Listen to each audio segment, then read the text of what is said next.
بسم اللہ الرحمن الرحیم۔ السلام علیکم ورحمۃ اللہ وبرکاتہ۔ حضرت علی نے فرمایا، اپنی خوشی کے لیے کسی دوسرے کی خوشی کو خاک میں مت ملاؤ، تمہاری وہ خوشی بیکار ہے جس کے پیچھے کسی کے آنسو ہیں۔ کتنی اچھی بات انہوں نے فرمائی ہے کہ اپنی خوشی کے لیے، آج کل تو یہی ہو رہا ہے، اپنی خوشی کے لیے، اپنی تسکین کے لیے، اپنی مرضی کے لیے دوسروں کو دوسری خوشیاں، جیلس، حسد و جلن میں جو ہے وہ دوسری خوشیوں کو خاک میں ملا دیتے ہیں، اور وہ اپنی خوشی ملتی ہے، اس کو تسکین ملتی ہے کہ ہم کسی کو جو ہے وہ کوئی کسی خوشی کو برباد کر کے سیلف سیٹسفیکشن ملتی ہے، اپنی خوشی ملتی ہے۔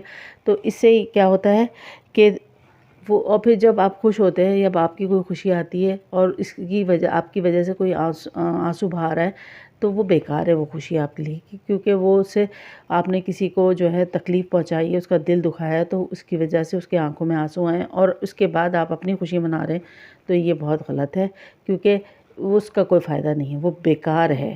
کیونکہ جب کسی کا دل دکھا اور آنسو آتے ہیں نا، تو اللہ تعالیٰ جو ہے وہ بہت اللہ تعالیٰ کو بہت برا لگتا ہے۔ اللہ تعالیٰ جو ہے کسی کا دل دکھانے سے اللہ کو بالکل پسند نہیں ہے، کیونکہ جب کسی کا دل دکھتا ہے، آنسو آتے ہیں، تو وہ اللہ سے جب وہ دعا کرے یا بد دعا دے تو وہ فوراً لگتی ہے۔ تو اس لیے کسی کو بھی جو ہے اپنی خوشی کے لیے اس کی خوشی کو مت برباد کرو، اس کو حسد میں، جلن میں مت کریں اس طرح کہ اس کی خوشی کو برباد کر دیں اور پھر خود خوشیاں منائیں، یہ بہت غلط ہے۔ تو اس چیز کو ضرور مد نظر رکھیں کہ ایسا نہ ہو تو بہتر ہے، اور نہ ہی کریں تو بہتر ہے۔